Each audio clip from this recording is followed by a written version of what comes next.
فاكر انت لما قلت لك ان المدير لازم يكون بيعرف يرفد، وبعض الناس زعلت واللي بيدعي يلا الله يسامحكم يعني، اللي مش فاهم ده الله يسامحه يعني او يسهل له طريقه يعني. بس في كومنت لفت نظري قوي في الموضوع ده. انا كنت قلت في الفيديو خطوات معينه لازم تعملها قبل ما توصل للرفض، لان ملكه انك تقعد مع ناس وترمينها ده مش عيب في البيزنس يا جماعه. تعال مثلا سؤال زي ده، بص كده بيقول لك ايه: مفيش مدير هيستثمر في الناس اللي بتشتغل معاه هيحتاج يرفض. ادي اول حاجه غلط. هقول لك ليه. مش هتلاقي حد عنده النقطتين اللي عكس بعض دول لو استثمر في الناس وده ما جابش معاه يراجع نفسه الاول، لان ده يعتبر فشل من ناحيته ده عايده على المدير هو اللي فاشل. لا بص يا صديقي، تعالى بس افهمك علشان نوصل مع بعض لايه الارضيه على طول. انت قصدك تقول ان لو مدير بيستثمر في الناس وبيعمل معاهم كوتشنج وبيجيبهم وبيعمل تريننج وبيدربهم ولطيف معاهم وحبوب وبيساعدهم، انت قصدك ان كده مستحيل يوصل لمرحله ان هو يرفض بني ادم. تفكيرك في المانجمنت غلط، مش صح. ليه بقى؟ لان انا جبت الناس تعمل تريننج، اديهم تريننج، لقيت واحد كيرلس قاعد مش فارق معاه. جبت للناس قلت لهم يا جماعه الاستراتيجي هنشتغل عليها بالشكل الفلاني، جينا ننفذ لقيناه عنده مشكله في التنفيذ بسبب السلوكيات، بسبب الاتيتيود اللي عنده.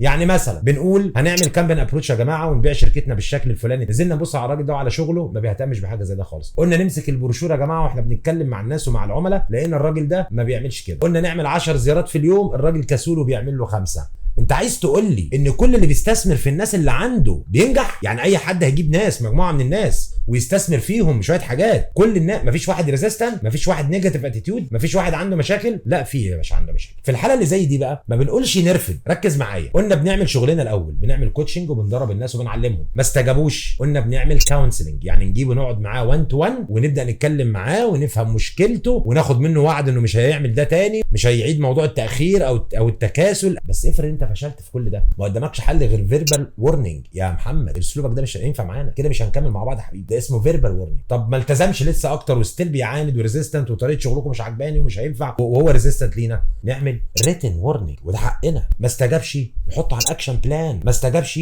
نعمل ترمينيشن رسمي لان الراجل ده باد اتيتيود ومش عايز يعمل شغله. الموضوع بمنتهى البساطه. انا ما بزقش المديرين على ان هم يرفدوا الناس خالص، بالعكس انا بقول لك خلص كل استثمارك في الناس بالشكل الصح بالايد اليمين، وبعدين تعالى لو ما جابتش يبقى عندك الايد الشمال. واللي ما بيجيش يا باشا بدهب المعز بيجي بسيفه. انت بقى او انتوا، مش انت صاحب السؤال، انتوا عايزين تفهموا ده افهموه، مش عايز تفهمه انت حر يا سيدي، طبق مدرستك براحتك، سيب كلامي ناس تانية تستفيد منه. لكن انا بحكم تجربتي 17 سنه في البيزنس، في ناس بتقابلهم بيضطروك للاسف للمراحل اللي انا بقول عليها دي بالترتيب لغايه ما يوصل للترمينيشن. وخلي بالك بقى، وده اللي كنت قصده في الفيديو اللي فات، ملكه الرفض دي والله سكيل. انت فاكر ان مفيش مدير خواف ان هو يقعد مع واحد يقول له انت مش هتشتغل معايا تاني؟ والله في مديرين بيخافوا يواجهوا الناس بتوعهم اصلا، وده اللي انا اقصده في الفيديو. لازم يكون عندك قدره على انك تبقى حاسم في بعض الاوقات، تقعد قدام الراجل اللي معاك تقول له انت عندك مشكله في كذا وكذا وكذا وكذا وكذا، وانا عملت لك ورنينج كذا وورنينج كذا وورنينج كذا، وللاسف من النهارده انت بتحول اتش ار هيحقق معاك ومش. انت فاكر ان انا بعمله ده دلوقتي سهل على كل الناس اللي تشتغل مديرين؟ لا يا باشا، ده صعب على ناس كتير. فبالنسبه لسؤالك مفيش تناقض ولا اي حاجه، استثمر يا باشا في الناس بشكل مظبوط جدا جدا، واذا فشلت في استثمارك عندك الايد الشمال تطبق بيها القوانين. انا ما قلتش لحد ابدا بالناس بالرفض، قلت ان في ناس مش هتستجيب، ولازم نبقى برضو ما عندنا حلول في البيزنس للمواضيع اللي زي دي، سبيشالي لو كانت كومبلاينت او نيجاتيف اتيتيود متكرر كتير بعد استنفاذ كل الطرق والوسائل، فانت ما قدامكش حل غير ترفضه. وافتكر دايما الايه الكريمه: وما ظلمناهم ولكن كان انفسهم يظلمون. وبالتوفيق دايما ان شاء الله.